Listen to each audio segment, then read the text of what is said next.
Assalamualaikum warahmatullahi wabarakatuh. Selamat pagi anak-anakku semuanya.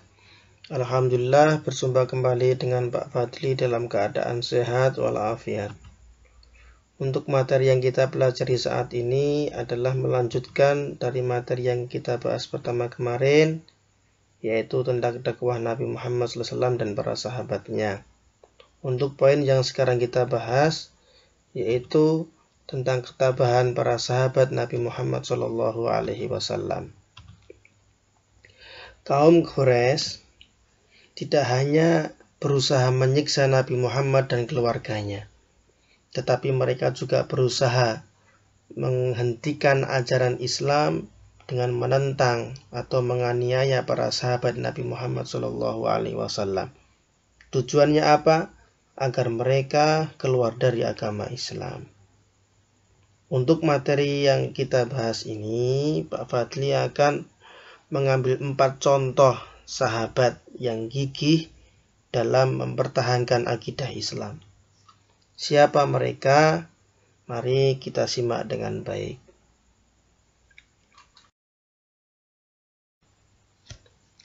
Yang pertama adalah ketabahan Khadijah binti Khuwailid.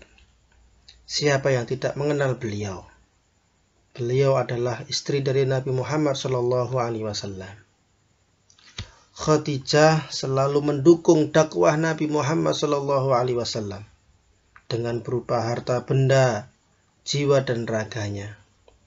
Banyak harta bendanya yang untuk digunakan kepentingan dakwah Nabi Muhammad SAW. Bahkan Khadijah banyak menghadapi ancaman dan cacian dari kaum kafir Quraisy. Yang kedua adalah ketabahan Abu Bakar As-Siddiq. Abu Bakar As-Siddiq adalah salah satu sahabat yang selalu mendampingi Nabi Muhammad SAW. Bahkan sering pergi ke masjid bersama-sama untuk menunaikan ibadah sholat dan menyeru untuk memeluk agama Islam kepada kaum kafir Quraisy. Pada suatu hari, Abu Bakar As-Siddiq meminta izin kepada Rasulullah Muhammad SAW untuk menyeru kepada kaum kafir Quraisy supaya mereka insaf dan mengikuti seruan Allah Subhanahu wa Ta'ala. Setelah mendapatkan izin, Abu Bakar As-Siddiq lalu berdiri di tengah-tengah masjid dan berkhutbah dengan suara yang sangat lantang. Tetapi apa tanggapan dari kaum kafir Quraisy? Mereka memukuli Abu Bakar As-Siddiq sehingga Abu Bakar jatuh karena tidak kuat menahan pukulan-pukulan mereka. Ketika mencoba melarikan diri, dengan segera ia ditangkap oleh Utbah bin Rabi'ah dan dipukuli kembali. Akhirnya Abu Bakar As-Siddiq ditolong oleh orang-orang dari keturunan keluarga Taimi yang kebetulan lewat dan dibawa ke rumah ayahnya, yaitu Abu Quhafah. Dengan takdir Allah Subhanahu wa Ta'ala, tidak beberapa lama kemudian sembuhlah Abu Bakar As-Siddiq dari luka-lukanya tersebut. Yang ketiga adalah ketabahan keluarga Sumayyah. Yasir adalah suami dari Sumayyah. Mereka sekeluarga disiksa oleh majikannya yang bernama Abu Jahal. Mereka diikat, kemudian diseret, dan dijemur di panas matahari beralaskan pasir yang dibakar. Dengan tujuan supaya keluarga Sumayyah ini keluar dari agama Islam. Yang keempat adalah Bilal bin Rabah. Bilal bin Rabah adalah seorang hamba sahaya yang berasal dari Abyssinia, yang sekarang terkenal adalah Ethiopia. Dia dibeli oleh Umayyah bin Khalaf, salah seorang pemuka kaum kafir Quraisy dan penantang dakwah Islam. Bilal bin Rabah merasa tertarik untuk mengikuti dakwah Nabi Muhammad SAW. Setelah mengikuti Nabi Muhammad SAW dalam berdakwah, dia menyatakan diri sebagai seorang muslim. Dan Bilal bin Rabah ini adalah salah seorang sahabat yang diantaranya sangat dekat dengan Nabi Muhammad SAW. Untuk itu, Pak Fadli sedikit memutar film tentang kepribadian Bilal bin Rabah, bagaimana tentang perjuangan dakwahnya untuk agama Islam.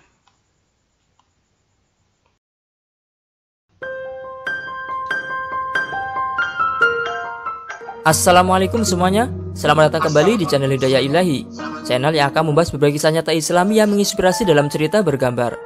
Jika kalian tertarik, silahkan like dan subscribe channel ini agar bisa mencapai 1 juta subscriber. Berikan komentarmu juga di bawah ya, jangan lupa share video ini sebanyak-banyaknya. Kisah menyedihkan penyiksaan Bilal bin Rabah, muadzin Rasulullah Shallallahu Alaihi Wasallam yang menjadi cikal bakal azan pertama kali dalam sejarah. Kisah ini dinukil dari kitab Al-Bidayah wa Nihayah karya Ibnu Katsir dan Fadilatul A'mal karya Maulana Muhammad Zakaria Al-Khandahlawi. Lalu seperti apa kisah menyedihkan ini? Tonton video ini sampai selesai. Bilal bin Rabah merupakan salah satu sahabat Nabi yang dipilih untuk mengumandangkan azan pertama kali dalam sejarah. Bilal dahulunya merupakan budak orang berkulit hitam dari Habsyah, Ethiopia, yang dilahirkan di Makkah sekitar 43 tahun sebelum Hijriah dari pasangan Rabah dan Hamamah. Bilal memeluk agama Islam ketika masih menjadi budak. Ketika dia diketahui memeluk agama Islam, dia terus-menerus disiksa setiap hari oleh sang majikan agar meninggalkan agama Islam. Sayyidina Abu Bakar menemukan Bilal bin Rabah di bawah terik matahari. Saat itu dia sedang mendapatkan hukuman dari majikannya bernama Umayyah di tengah padang pasir yang sangat panas dan lehernya pun diikat. Bilal ditelentangkan menghadap matahari dan dadanya ditindih dengan batu yang sangat besar sehingga membuat napas Bilal terasa sesak. Umayyah dengan kejamnya menyiksa Bilal dan berkata, "Kamu tidak akan kulepaskan dari siksaan ini hingga kamu mau mendustakan Muhammad dan kembali mengikuti agamamu yang dulu. Sembahlah Lato dan Uzza," ucap Umayyah dengan lantang.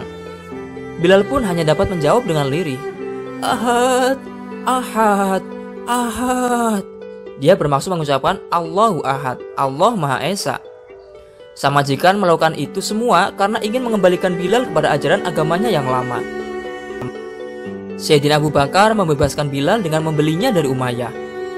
Kemudian Bilal dibawa Abu Bakar menuju ke rumahnya untuk dirawat dan diobati luka-lukanya. Sayyidina Abu Bakar memerdekakan Bilal bin Rabah setelah mengetahui keadaannya yang begitu malang. Semenjak saat itu, Bilal selalu berada di dekat Rasulullah Shallallahu Alaihi Wasallam. Ia ikut berhijrah bersama Rasulullah dan para sahabat lainnya. Tempat tinggal Bilal pun tidak jauh dengan rumah Rasulullah ketika di Madinah.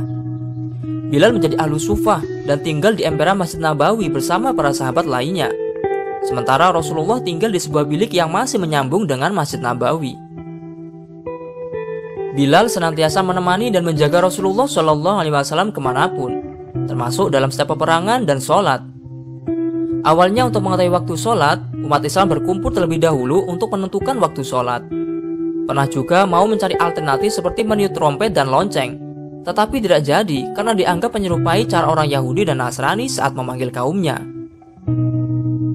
Akhirnya sahabat Abdullah bin Zaid menawarkan kepada Rasulullah SAW agar panggilan sholat yang lebih baik yaitu 4 kali seruan Allahu Akbar, 2 kali seruan Asyhadu alla ilaha illallah, 2 kali seruan Asyhadu anna Muhammadar Rasulullah, lalu 2 kali hayya ala sholah dan 2 kali seruan hayya alal falah, lalu Allahu Akbar, la ilaha illallah. Nabi Muhammad SAW pun menyetujui pendapat Abdullah. Rasulullah SAW mempercayakan Bilal bin Rabah untuk mengemban tugas azan. Sebab Bilal memiliki suara emas yang sangat bagus. Suara Bilal yang lantang, merdu, itu hati siapapun yang mendengarkannya pasti bergetar. Di tempat tinggi dekat bangunan Masjid Nabawi, Bilal bin Rabah mengumandangkan azan pertama kali dalam sejarah Islam. Bilal terus mengumandangkan azan. Namun saat Rasulullah wafat, dia tidak bersedia lagi menjadi muazin. Alasannya, Bilal air matanya pasti akan bercucuran manakala sampai pada kalimat Asyhadu anna Muhammadar Rasulullah, sehingga membuatnya tidak kuasa melanjutkan azan. Bilal mengaku kenangan lamanya bersama Rasulullah akan muncul ketika sampai pada kalimat itu. Khalifah Abu Bakar mencoba merayu Bilal untuk azan lagi. Namun Bilal berkata, Wahai Abu Bakar, setiap hari ketika masuk waktu sholat, aku datang ke rumah Rasulullah dan aku katakan kepada Rasulullah, ya Rasul, waktu sholat. Atau Rasul yang gantian datang ke rumahku dan mengatakan, Bilal, waktu sholat. Dan kami pun bersama-sama menuju masjid. Dan kemudian aku naik ke atas menara. Dan sebelum aku mengumandangkan azan, aku menatap dulu wajah Rasulullah. Dan aku melakukan itu sehari 5 kali, wahai Khalifah. Dan itu berulang-ulang setiap hari. Tapi kini sudah tidak ada lagi Rasulullah. Bagaimana mungkin aku sanggup untuk mengumandangkan azan tanpa ada Rasulullah di sisiku, wahai Khalifah? Bilal pun sudah tidak mampu lagi membendung air matanya. Maka Khalifah Abu Bakar pun mulai meneteskan air matanya dan mengizinkan Bilal bin Rabah untuk tidak lagi mengumandangkan azan. Kalau begitu alasanmu, silakan Bilal, engkau boleh pergi, kata Abu Bakar. Dan Bilal pun pergi ke Syam karena tidak sanggup lagi untuk berada di Madinah. Berbulan-bulan lamanya Bilal bin Rabah berada di Syam. Dan pada suatu malam, Sayyidina Bilal bin Rabah bertemu dengan Rasulullah SAW dalam mimpinya. Rasulullah SAW pun berkata kepada Bilal, alangkah keringnya hatimu, hai Bilal. Alangkah gersangnya hatimu, hai Bilal. Sudah lama engkau tidak mengunjungiku. Sudah lama engkau tidak berjumpa denganku. Tidakkah ada rasa rindumu terhadapku, wahai Bilal? Begitu kata Rasulullah. Dan Bilal pun terbangun dari tidurnya dan berderai air matanya. Kemudian dia menangis dengan sangat keras. Saudara-saudara Bilal memberi nasihat agar dia berziarah ke makam Rasulullah SAW.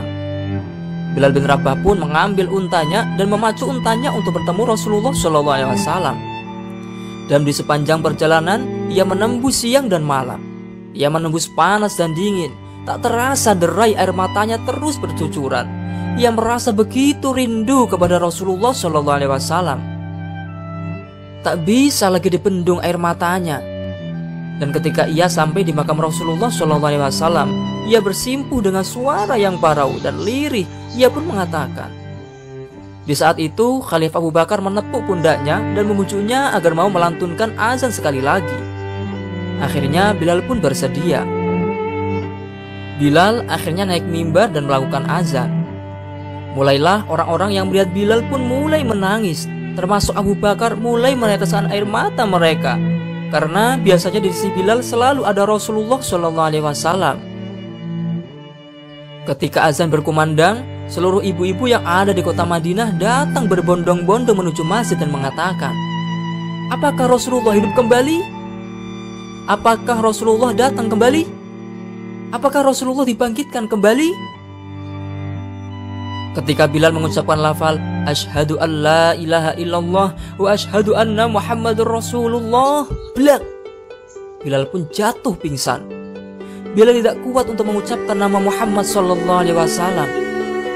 Dan ketika Bilal tersadar dari pingsannya, ia pun mengatakan, lanjutkan azannya, aku tidak mampu. Lanjutkan azannya, aku tidak tahan, aku tidak bisa, kata Bilal. Dan inilah azan terakhir Bilal bin Rabah. Menurut sejarah, sahabat Bilal bin Rabah wafat pada tanggal 20 Hijriah atau 640 Masehi sebab wabah penyakit yang tersebar kala itu. Beliau dimakamkan di pemakaman Bab Az-Zaghir, Damaskus, Suriah. Semoga kita dapat meladani perjuangan dan akhlak sahabat Bilal bin Rabah. Amin. Wallahu a'lamu bishwabi wal muradi. Terima kasih telah menonton video ini. Jangan lupa tinggalkan jejak dengan cara klik like, subscribe, komen, dan share video ini sebanyak-banyaknya ya, agar channel ini bisa mencapai 1 juta subscriber dan semakin eksis dalam mensyiarkan kebaikan. Amin. Wallahu muwaffiq ila aqwamit thoriq. Assalamualaikum warahmatullahi wabarakatuh.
Baik anakku semuanya, ini tadi adalah gambaran atau cerita kepada para sahabat Rasulullah Muhammad SAW yang mana mereka sangat memperjuangkan akidah Islam begitu besar. Bukti dari mereka adalah banyak penyiksaan yang mereka rasakan, banyak caci maki yang mereka dengar, banyak ujian dan cobaan yang mereka hadapi dalam setiap harinya. Hanya ingin mempertahankan agama Islam.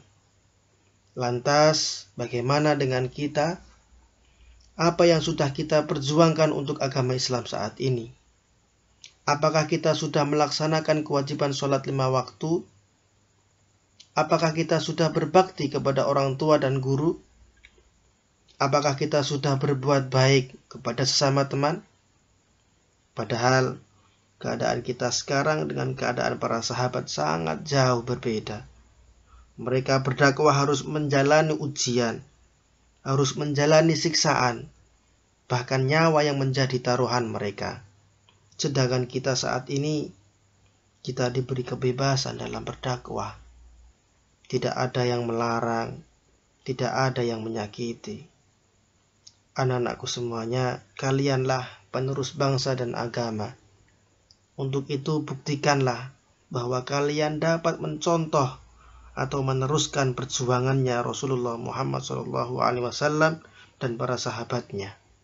Dengan cara bagaimana? Yaitu dengan cara amar ma'ruf nahi munkar. Di antaranya anak-anak dapat melaksanakan sholat 5 waktu. Dan sholat 5 waktu ini jangan sekali-kali kita tinggalkan. Kemudian selalu berusaha berbuat baik dan meninggalkan perbuatan yang tidak baik atau perbuatan yang dilarang oleh Allah Subhanahu wa taala. Kemudian anak-anak juga rajin membaca Al-Qur'an.